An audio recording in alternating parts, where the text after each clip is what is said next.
Tonight, gonna write my story without my glass of glory. Hello, everybody. Good morning. I hope you're having a wonderful 2022. It is the second day of 2022, and I hope it's going wonderful so far. So today is the third episode of Coffee Chat and Book Review. It takes a little bit of time for me to read a book and then review it. And this episode is a little bit different than the others. For starters, I want to issue a content warning because the book that I read is called Preyed Upon: Breaking Free from Therapist Abuse. Yes, Breaking Free from Therapist Abuse. And it's by my friend, Amy Nordhues, my now friend. I just met her through Facebook last summer. And because of the nature of the book, I didn't want to just review it like I normally do. So I asked Amy if she would come and we could do a Zoom interview, and we did that yesterday. So at the end of this video, it will go into the interview with Amy and I. And she'll talk about her book and why she wrote it, and a little bit about what she hopes to come about from sharing her story. So the story that Amy wrote, the book that Amy wrote, like I said, content warning, it deals with spiritual abuse from a religious leader, and including emotional abuse and sexual abuse, and all the consequences that come from coming out of that, and the fallout, and having to stand up for yourself, and the pushback from that. But I would highly recommend this book, especially for those people that, like myself, I've had a myriad of abuse throughout my life of different types.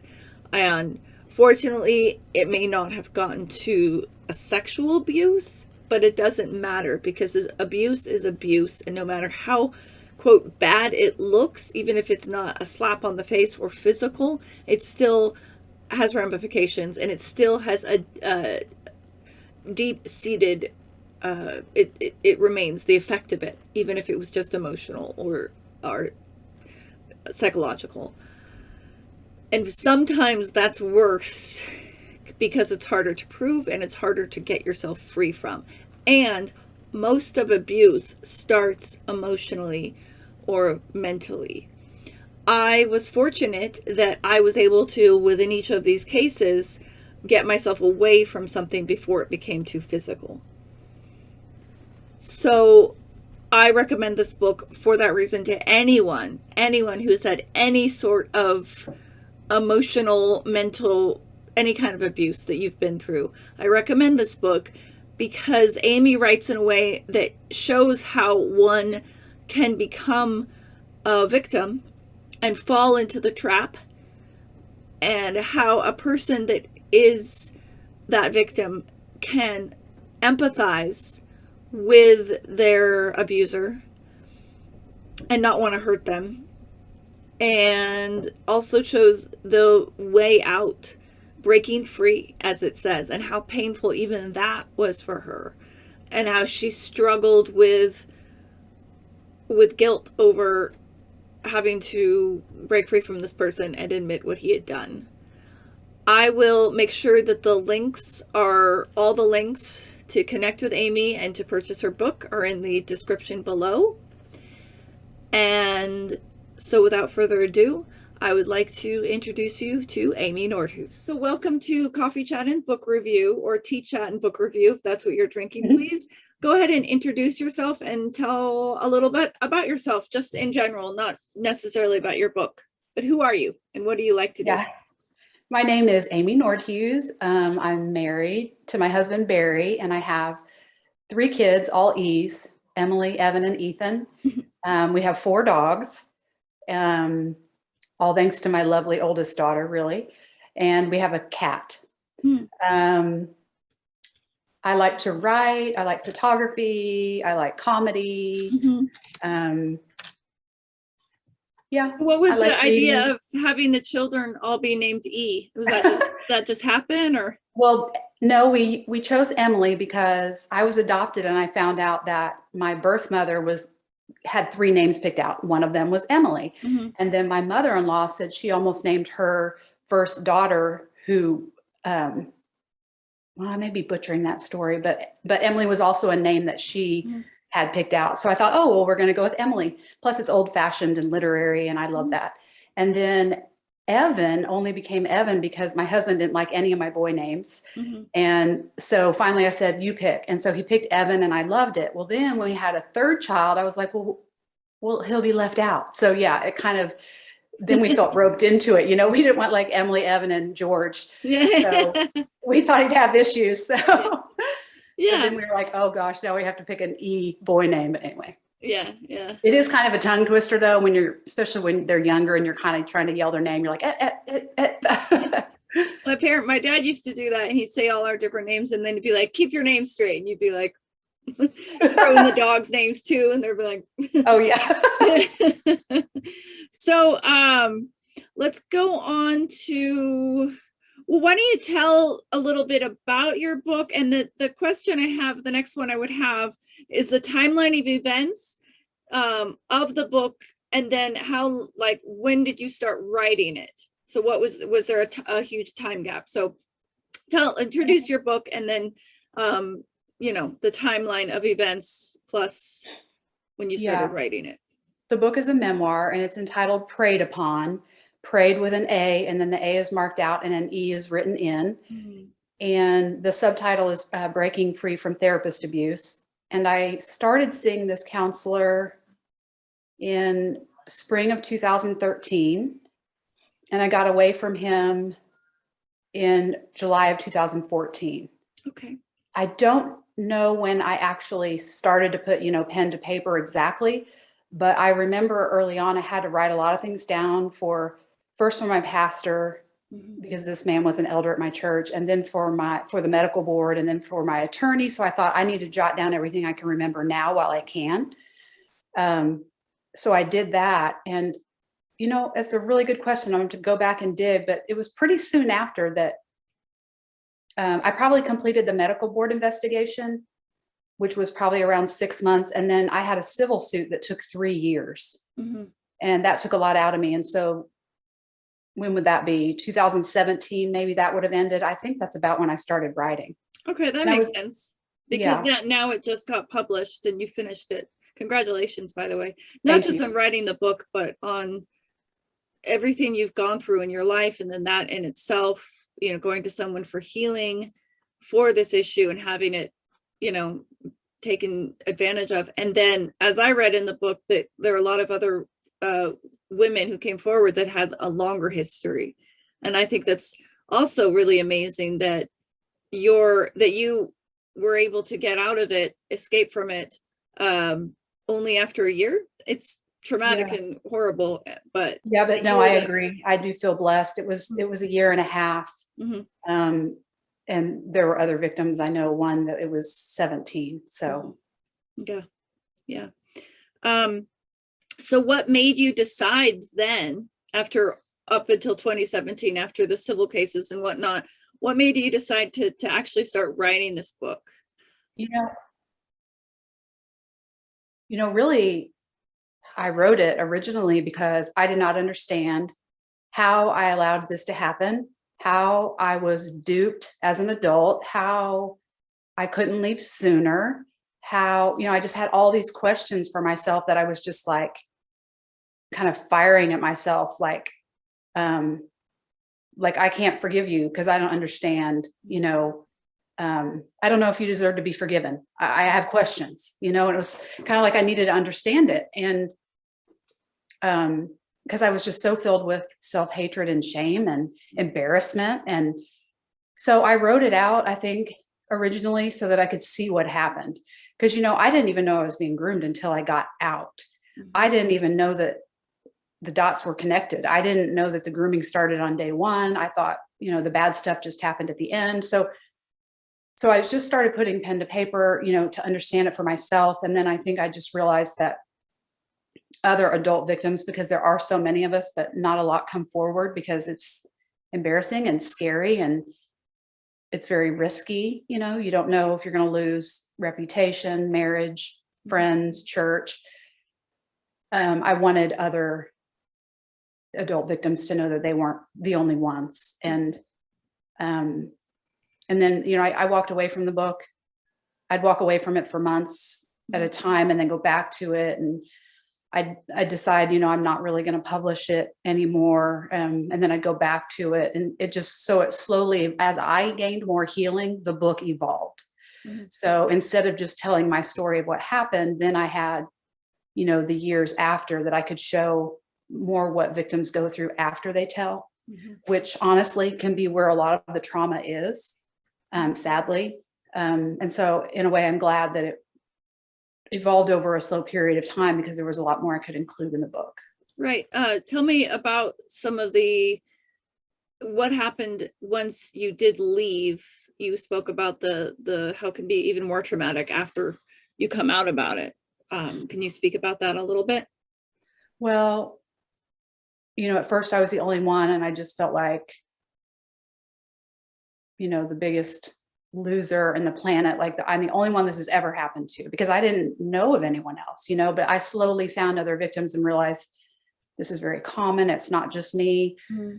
But, in my church, although my pastor did help me get out and did ask him to step down as elder, then it kind of morphed into protect the church mode. And then suddenly my abuser and I were both broken sinners in need of help. And it was very painful. And, the church congregation doesn't get to know any of the facts. And so, even though a medical board investigation was done and those things become public record. So then, you feel like it's just the gossip mill is in full swing. You don't know who knows what about you.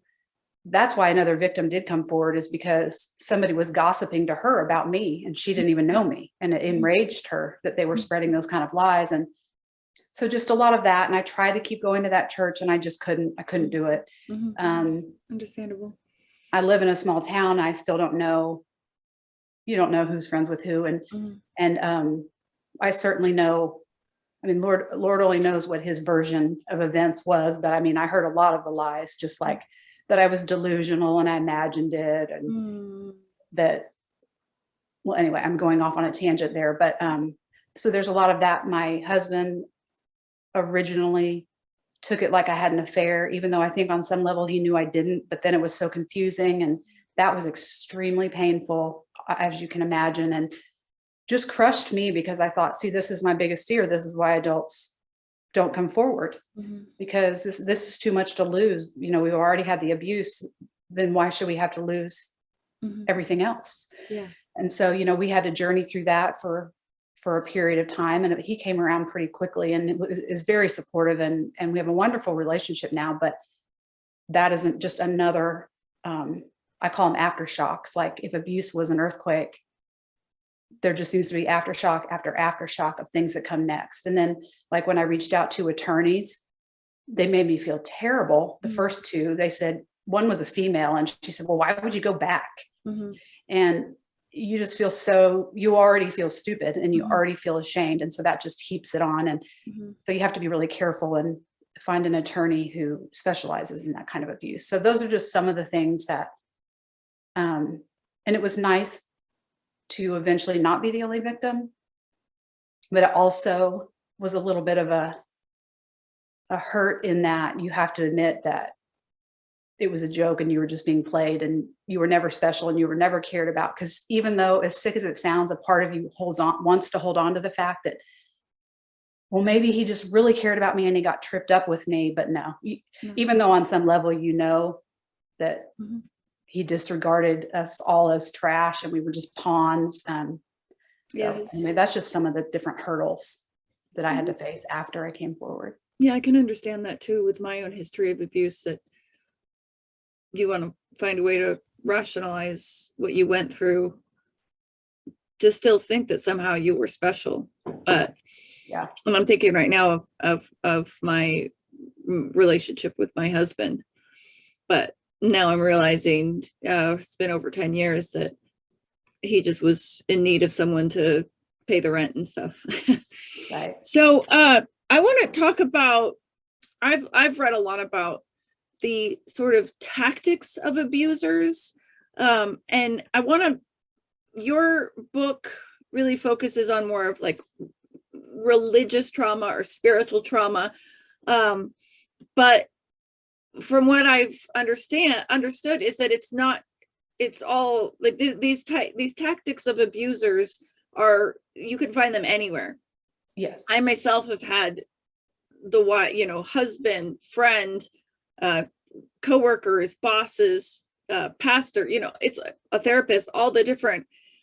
So I just wondered if you could talk a little bit about it, like what is grooming, what is gaslighting, and all the way down. I can't always remember all of the different ones. I know there's so many different words, terms, but like grooming is really kind of creating a false identity, creating the illusion of a relationship.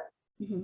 And abusers determine, what their victims' weaknesses are, what their voids are, and then they magically fulfill those needs. Mm-hmm. If they're lonely, they're suddenly have someone there for them, etc. And it's also kind of like a slow erosion of boundaries, that happens over, a very long period of time. It's not, it's very slow and methodical. And gaslighting is a tricky one for me to grasp. But it essentially is when an abuser tries to make you doubt your own reality.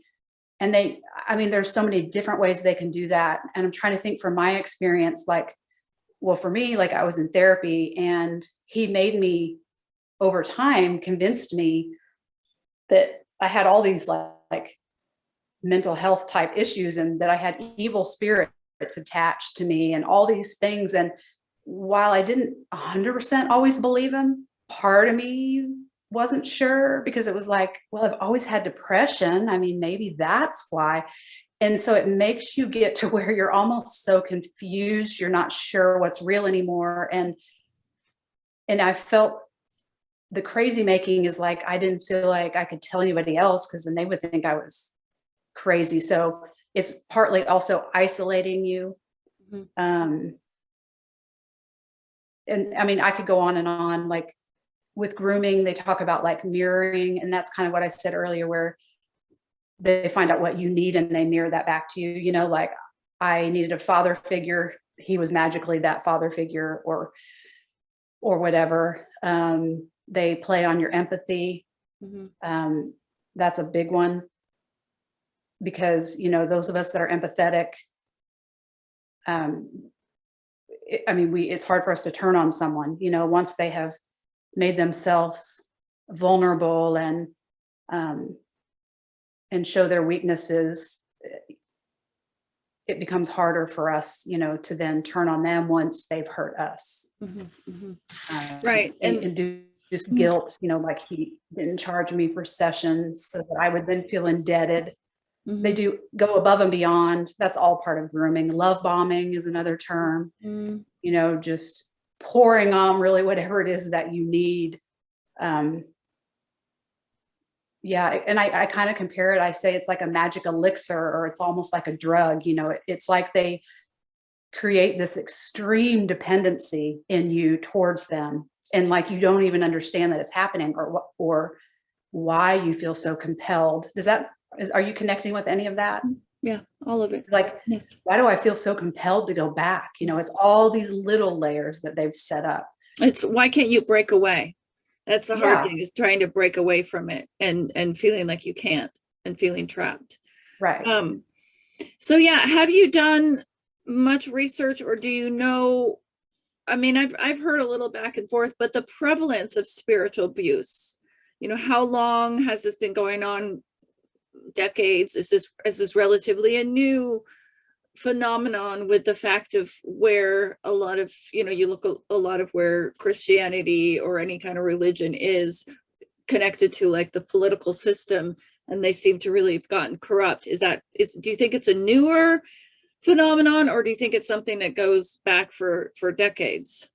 I don't think And is it's there a particular denomination, would you say, that anymore? I would say it is not new. I would say it's always been around. And I think as long as there's been power, there's been abuse of power. Mm-hmm. And I think that, because it started with the Catholic Church, really. And then the Jehovah's Witnesses have had a huge, because I follow that religion, has had a lot of similar abuses. The Baptist Church now, I think it's everywhere, sadly, with the government, with Hollywood, anywhere where there's power.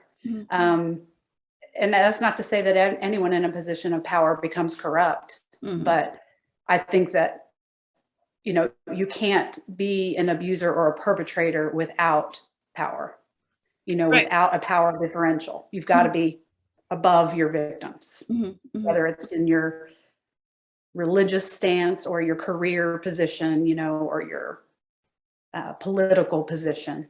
Right. And you have to, once you cross that line, or I would imagine you have to, if you are a person of more of a, I want to say more of a narcissistic, dysfunctional mindset, you have to continue to keep that position of power, and you don't want to lose that. I've read a lot about that. There are the people that are more empathic are the ones that are usually easily taken in by this more of this narcissistic mindset, this more of this abusive mindset. They know how to play them. And it's kind of ironic that my abuser was the one that told me I was empathic. So he was essentially saying, you're my favorite type of target, because they can, because our emotions are easily played on. And it's not to say we're naive. It's just to say that we feel things deeply. And so, when he told me things about his life and his childhood, some of them are probably complete lies. I'm not sure. And then my heart goes out to him. Then, when he does something hurtful towards me, it's a little bit harder for an empathic person to immediately shut that emotional connection off, where they have none. So they're completely objective. It's just a complete game for them. So it's really easy to play. Yeah, it is a complete game. I would have to say that. And they're definitely taking score. Yeah. And, figuring out how they can continue to win. And let's see.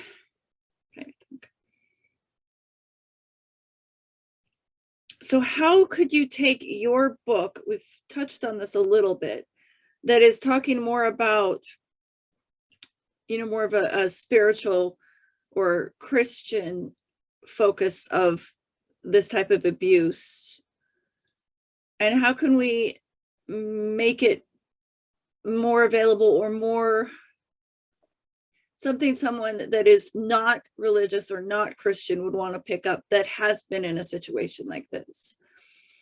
Yeah, the fact that my abuser used all this weird religious stuff, was just part of his weird, game. But all of the grooming techniques, all of the abuse techniques are all standard techniques that all abusers use. In fact, I've spoken with, and there's an organization that just deals with therapist and clergy abuse. And they said, really, minus the weird spiritual stuff that the doctor did, it's just like any other abuse story, sadly. So I would say, the reasons that I became susceptible to abuse, are applicable to anyone, that has experienced any kind of emotional, physical, sexual, mental abuse in their lifetime that lowers their self-esteem and kind of puts a target on their back. And then the abuse was really like the same playbook that all abusers use. And the only thing I guess that would make mine different is in the end, as far as my healing goes, I do focus on the faith piece in my healing. But as far as the abuse, it wasn't really necessarily spiritual abuse. It was just flat out grooming for sexual abuse. And yeah, he did use spiritual abuse in the sense of using the Holy Spirit against, saying that he was his boss, and using a lot of Jesus in the therapy. But all that aside, I think that any victim will find themselves in the story. Right. And we'll see correlations between their abuser and mine, because I've had different victims that theirs wasn't spiritual at all. And they've said, oh my gosh, they say almost the same kind of things. They do almost. So I do hope that, that people will pick it up, that don't know anything, don't have any kind of spiritual abuse in their past. And that they'll have that they have been going through something, and this may be what helps them to realize. Yeah. And go on. Well, I had a close friend who read my book early on. She was actually reading it during the editing process. And she said, you know what, Amy, I have not ever had sexual abuse, but I was in a domestic violence situation. And she said, I relate so much to the rules that you talk about early on in the book, and even the same process. So it is a very universal. Yeah. Tell me about those rules. I can relate to that myself with, I've learned that I didn't really believe that I was worthy of having healthy relationships and of love in general. So tell me about those rules and how they came about and how you overcame them.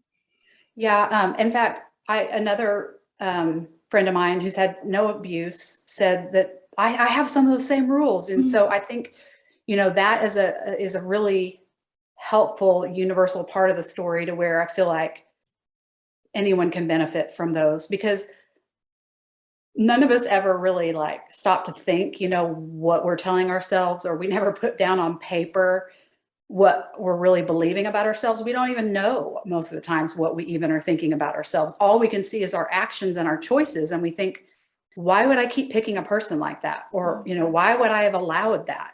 And the only way to really get the answers to that is to kind of look underneath. And, I didn't ever know I had these rules. I mean, I knew I had low self-esteem to a degree, but when I was in this process of being taken advantage of, and as I watched myself making excuses for things that I shouldn't, or minimizing things that I shouldn't, it was kind of like, what is going on? And so it was, as I was writing the book, I was kind of able to put a rule to each of the experiences.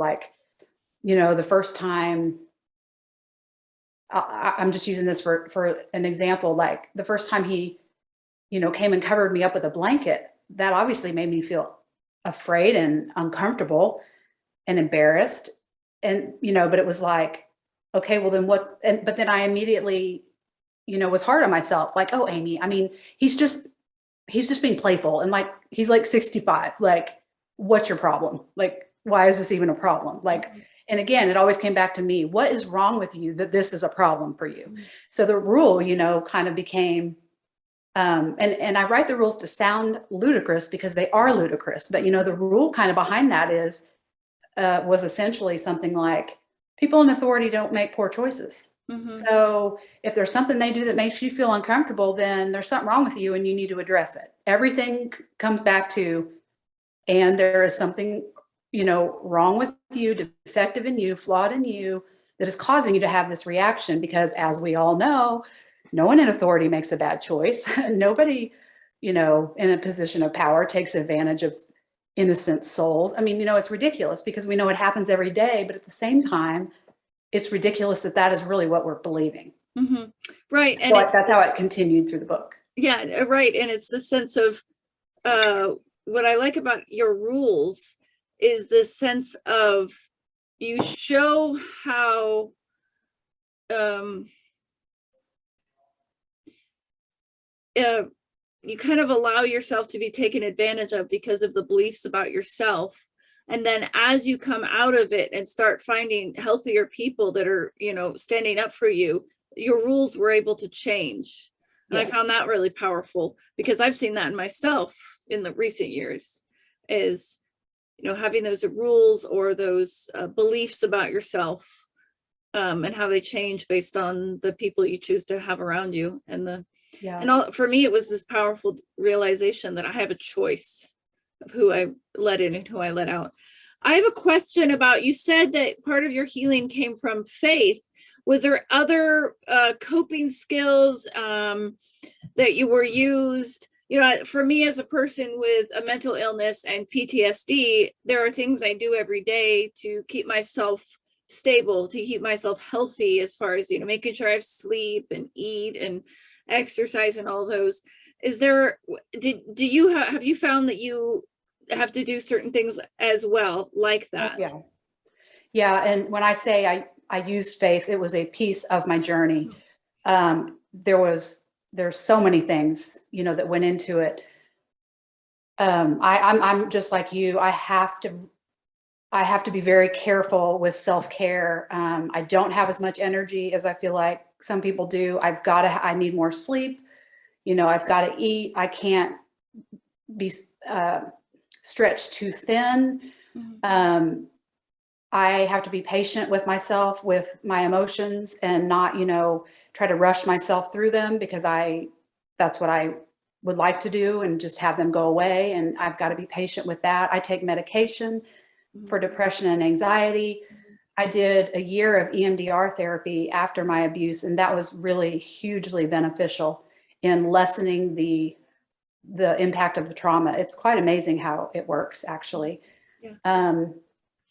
And I've done therapy since then, when, you know, this abuse goes in waves. And so eventually the abuse kind of caught up to my family and my children, and we were all suffering. And so I got therapy then, the exercise you mentioned. And then when I say my faith, you know, when I had those rules that I kind of recognized I realized that addressing those was going to be the key to no longer walking around with a target on my back, you know, that perpetrators can spot. So, you know, for me, I used scripture, and I wrote letters from God to myself, responding to those beliefs as if, you know, as he would, even if I didn't even believe it or think it would work, or necessarily didn't feel what I was writing. I just kind of spoke to myself. But you can do that, you know, you can just do that with a list of rules. You know, you can combat those with the opposite. You know, it doesn't have to have that faith piece. It just did for me. Yeah. Right. Does that make sense? Oh, that makes a lot of sense. And yeah. I love how much of a writer you are, with the God, the letters from God about your certain beliefs about yourself, and changing those. It would be interesting to see those as like a book, you know, somehow. Maybe that's the next one. And then so you were able to, throughout your life, you have been able to find better relationships with therapists. Yeah. I mean, even after this abuse, and I did a year of EMDR therapy, there was a unethical experience at the end of that one, not like anything like this. She just got angry because she had to fill out some paperwork for my attorney, and she just went ballistic and was just screaming at me and threatening me. And I was proud to say that I'd grown enough that I was able to stand up and leave, where before I would have just frozen in fear, you know, and have just wanted to do anything to make it right. So I could already see a little bit of growth there. But yes, I have found an ethical therapist since then.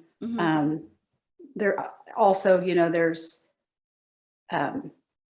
just reaching out to other organizations to find other like-minded people has helped. And again, like we said earlier, abuse is abuse. You know, it doesn't have to be it doesn't have to be a therapist abuse. It could be, you know, any kind of abuse where we can relate to each other. Helps a lot too. Okay. And how have you been able to manage and heal relationships that have been affected by your trauma in one way or another, like with your husband, with your children, or friends, other family members? How do you and how have you been able to maintain and bring healing to those relationships? Yeah, that was really tough. As far as my marriage, it just took kind of time and understanding each other, and time to process.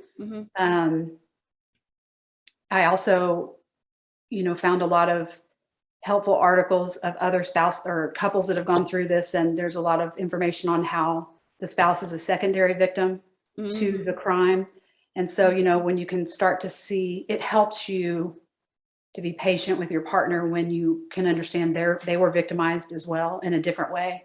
And then as well, your children. And some of my children needed some outside help. And some of my friendships, I sadly had to walk away from because they couldn't hear me and sit with me in my pain without jumping to the defense of some people that were integral in hurting me, if that makes sense. Yes. You know, they wanted to put a bow on it, you know, and say, well, but, you know, I even had someone tell me, well, so the doctor did do some helpful things. And I'm like, no, when he groomed and manipulated me, if I got any benefit from that, you know, it was a gift from God. It was not that he also was helping me. And so, you know, any of that, there's no middle ground. Like you can't maintain friendships like that and heal yourself. So I had to walk away from some. And then I had some who were able to, you know, fully hear me and still go to that church and be okay that happened. And they don't, you know, they didn't have to, you know what I mean, jump to the other side of defending, I guess. Yeah. I want to say, I think it's so sad that when something like this happens within a church system, you know, obviously your pastor took care of it, but then to cover it up for the good of how it would look to the church, and that's very human nature, but not what I would think what God and Christ would want us to do. I feel like God wants us to be as authentic as possible. And that to me would be, from an outsider's point of view, a church that is so like authentic with their bad parts and their good parts would want people to, they would want people to come in. People would want to come in and be like, wow, you know, you're not hiding anything. And I just find that that's the issue, I think, beyond the abuse that happens, is that sense of hiding it. And so much is hidden within church systems. There's so many types of abusers. Maybe that's why they keep doing it, keep getting away with it. Just in closing, if you have any closing statements that you want to share and leave us with, and then any links, or, you know, how may people find you if they want to find out more about you, as well as we'll have to make sure we get the links to purchasing your book, and then we will say goodbye. Okay. Well, first of all, I just want to say thank you. It's been really fun talking to you, because we've known each other, but only through social media. So it's kind of fun to connect. Yeah, I like to always say, well, first of all, I always like to say you're not alone, and it is absolutely not your fault. And as an adult, you're going to feel like all, or at least parts of it, are your fault. And I'm here to tell you that where there is an imbalance of power, there is no ability to give consent. So there is not an affair between two people with a huge power differential between them.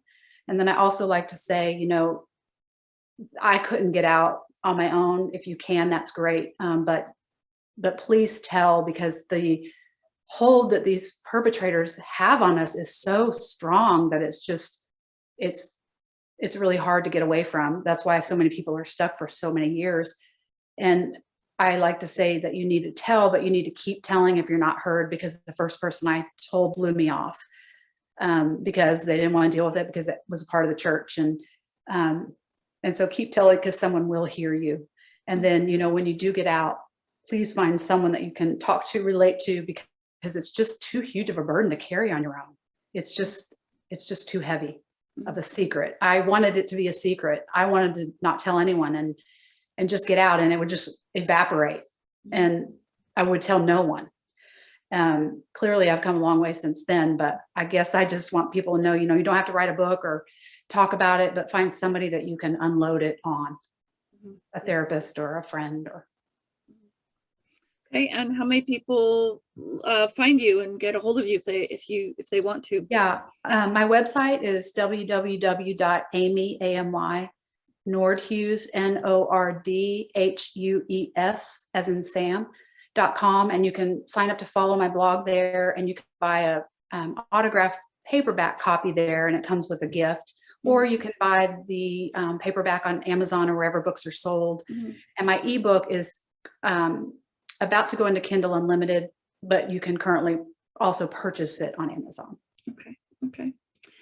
So thank you for joining me, and I hope you have a lovely weekend and a happy new year. Thank you. Thank you. Hello. I hope you enjoyed that interview with Amy. Please do check the description below for all the links that were mentioned. And if you would like to check out her book and purchase it, their links are also below. I would like to say one more thing. After we were done with the interview, I was talking with Amy a little bit afterwards, and I mentioned a lot of my history of abuse. And one of them was something that I've been, while I was reading her book, I became aware of this, that I myself had experienced pastor abuse. And fortunately, I was able to, it didn't go on to anything further as in Amy's case or any other people's case, but I did experience grooming. And I don't want to out this person because, like I said, there is no evidence, and this person could easily have pushed back in any way. That's not important to me right now. The important for me is to admit that that had happened, and then also to realize that it had probably happened before and after his connection to me, and it could be worse for others. That said, that has made me want to do a special video on the abuse that is happening from the church that I used to be a part of. Not in a way, I do not want to, I've hesitated to do something like this because I still have people that I love very much and that I have some connection with, or even if we don't have a connection, in my heart, I'll always will have a connection towards them. And I don't want to believe that they are in a place and belonging to a denomination that is harmful. But at the same time, and so when I do this video, I want to do it in a way that is gracious and putting it out there for people that I care about to maybe start to think about what they're trusting and who they're trusting. And that, I think, like Amy said, this has been going on forever. This idea of pastor abuse and people taking, misusing their authority and using people and abusing people out of it. It's everywhere. And I choose, as a responsibility, an act of love, I will be putting out this video on the church that I attended and was freed from. So anyways, thank you for watching. And if you like this video, please give it a thumbs up, hit subscribe below. And if you have a book that you have written, or you know someone, preferably I like to read those of newer authors, whether it's their first book or just still getting started. So if you know someone, or if you're a new author, please comment below or email me at cafegirlproductions@gmail.com. Thank you.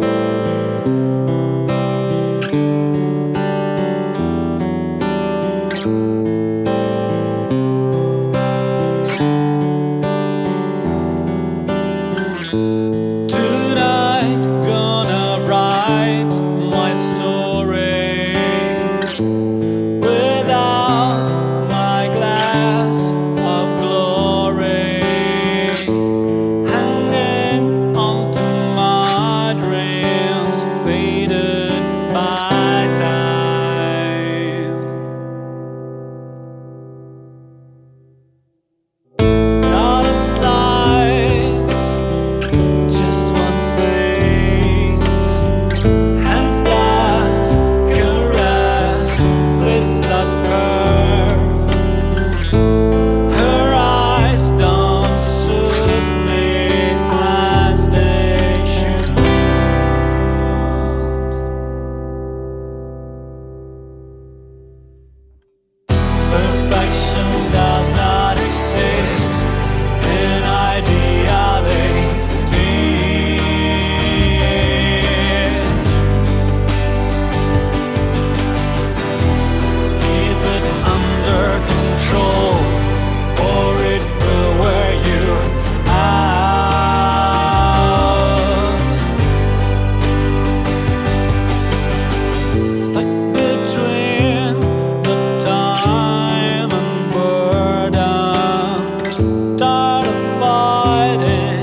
person does not exist. An idea